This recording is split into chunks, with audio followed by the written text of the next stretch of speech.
Bu, kalau misalnya orang dewasa yang sedang hamil terus juga mengidap positif COVID-19, terus juga lahiran secara normal dan sehat si bayinya, maksudnya lancar, apakah nanti si bayi juga akan terinfeksi COVID-19?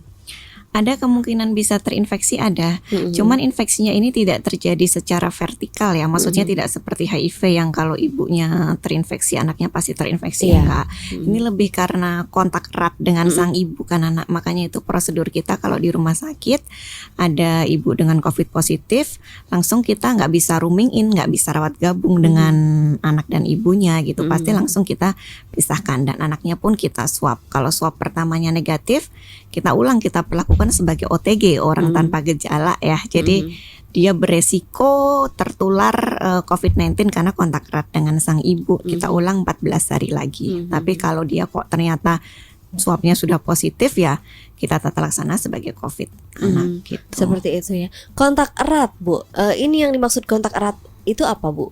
Kalau yang dimaksud kontak erat tuh gini, kontak erat itu orang yang tinggal serumah atau dalam satu acara besar dengan orang yang sudah terkonfirmasi sebagai COVID positif.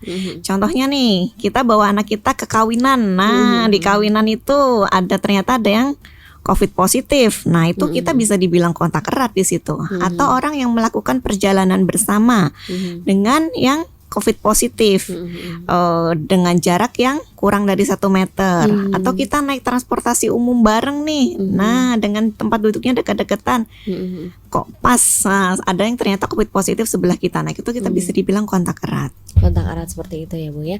Dan mungkin tadi kan kita berbicara mengenai rentan dewasa atau anak ya, Bu ya. Ada 8% bahkan kasus di Indonesia dari sekian puluhan ribu orang, 8% diantaranya itu anak yang positif ya, Bu.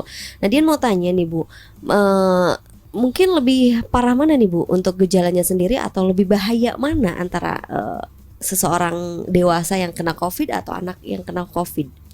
Sebenarnya kalau di negara kita itu saya bilang karena unik, jadi akhirnya sama aja. Kenapa kok bisa sama aja gitu? Karena pertama, negara kita status gizinya tidak sebaik negara luar. Stunting kita masih banyak, gizi kurang kita masih banyak. Terus penyakit-penyakit kronis kita, contohnya TBC itu masih banyak. Kita nomor 2 loh sedunia TBC itu. Betul.